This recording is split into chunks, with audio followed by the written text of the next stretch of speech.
Assalamualaikum warahmatullahi wabarakatuh.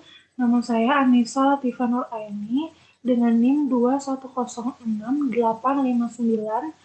dari Program Studi Pasca Sarjana Pendidikan Biologi UPI. Di sini saya akan mencoba menjawab pertanyaan UAS pada bagian B. Dan di sini saya memilih nomor 1, yaitu menganalisis keterampilan riset siswa pada dua kelas yang berbeda. Adapun judul yang saya buat yaitu perbandingan hasil keterampilan riset siswa kelas 10 pada mata pelajaran biologi. Rumusan masalahnya yaitu bagaimana perbandingan hasil keterampilan riset siswa kelas 10 pada mata pelajaran biologi. Nah, karena pada judul ini saya ingin membandingkan dua kelas, maka dari itu apabila data berdistribusi normal, dapat digunakan uji Z. Namun, apabila data tidak berdistribusi normal, dapat menggunakan uji Mann-Whitney. Nah, sebelum masuk ke uji hipotesis, maka perlu terlebih dahulu adanya uji prasyarat. Uji prasyarat yang dilalui yaitu ada uji normalitas dan uji homogenitas. Nah, pada uji normalitas yang digunakan di sini adalah uji Kolmogorov-Smirnov karena data di sini itu termasuk data tunggal. Pada kolom pertama di sini ada hasil dari hasil nilai dari kelas 10 MIA 1 dan ini ada dari kelas 10 MIA 2. Nah, yang pertama yang dilakukan yaitu uji prasyarat uji normalitas. Langsung saja ke uji normalitas. Di sini sudah ada data kelas 10 MIA 1 dan data kelas 10 MIA 2. Lalu klik variabel view dan ganti dengan kelas 10 MIA 1 dan ini kelas 10 MIA 2. Lalu ini ganti dengan scale. Lalu kembali ke data view, klik analyze, non-parametric test, agency dialog, one sample Kolmogorov-Smirnov. Lalu kita pindahkan ke test variable list, dua-duanya. Lalu klik normal, oke.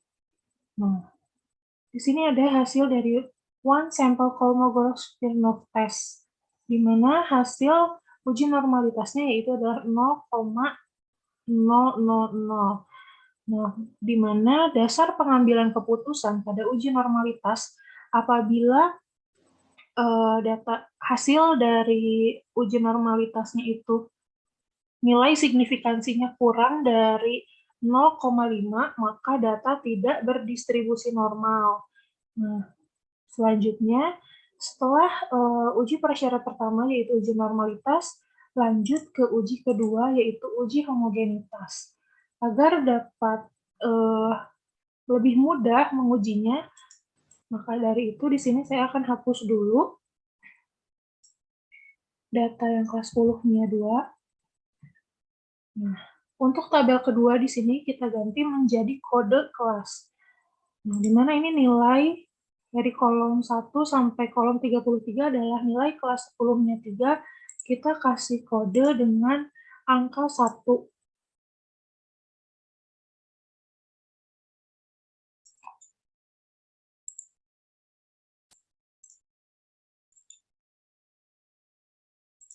Nah, setelah itu, pada kolom pertama di sini, kita lanjutkan dengan hasil dari kelas 10 MIA 2.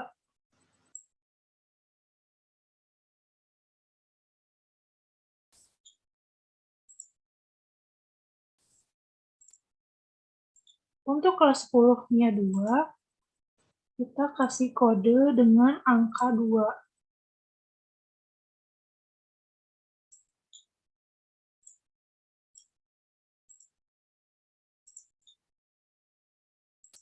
Nah, jika sudah seperti ini, klik variabel view dan kita ganti nama di sini menjadi hasil keterampilan riset. Misalnya kelas, labelnya kita ganti lagi jadi hasil keterampilan keterampilan riset. Ini kita ganti lagi di kelas. Nah, di sini di values-nya kita ganti menjadi value 1 dengan label kelas 10 NIA 1 dan value 2 kelas label kelas 10 NIA 2.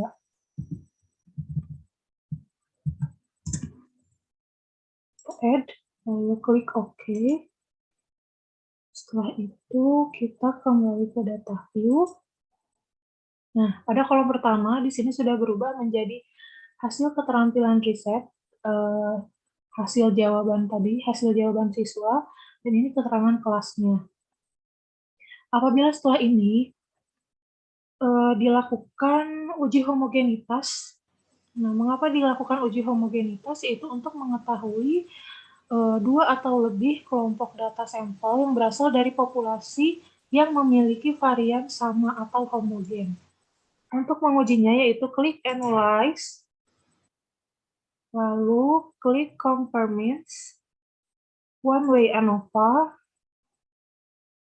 Untuk hasil keterampilan riset kita pindahkan ke dependent list dan kelas kita pindahkan ke faktor.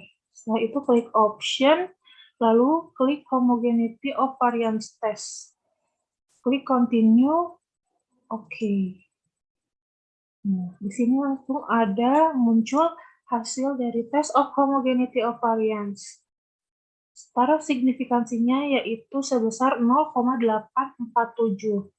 Nah, dari dasar pengambilan keputusan pada uji homogenitas, apabila nilai signifikansi lebih dari 0,05, maka data berdistribusi homogen atau distribusi datanya itu homogen.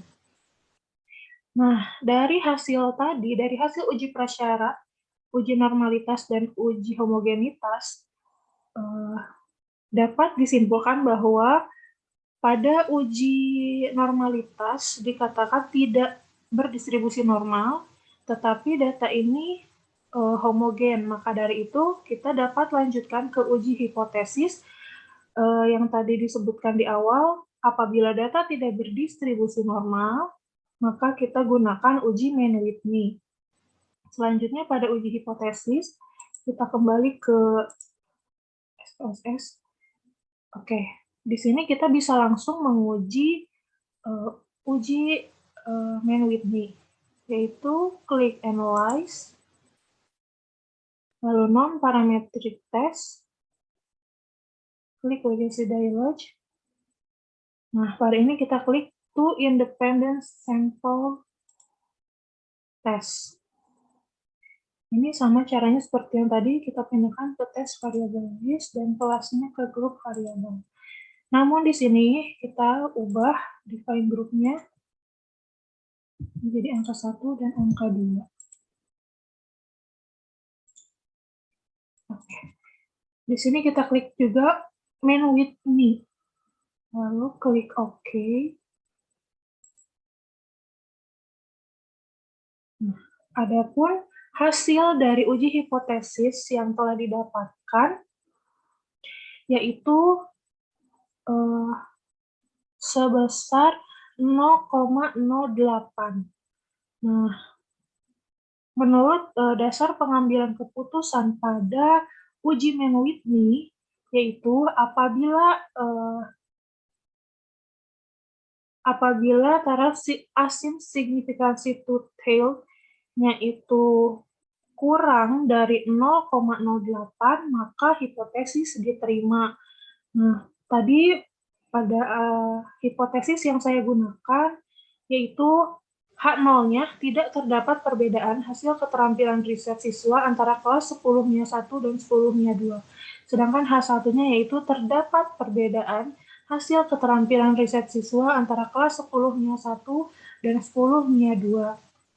Nah, maka dari itu dapat disimpulkan dari hasil analisis data yang didapat dengan hasil uji Mann-Whitney sebesar 0,08, dapat disimpulkan bahwa uji hipotesis ini diterima karena taraf signifikansinya yaitu 0,08 kurang dari lebih kecil dari 0,05.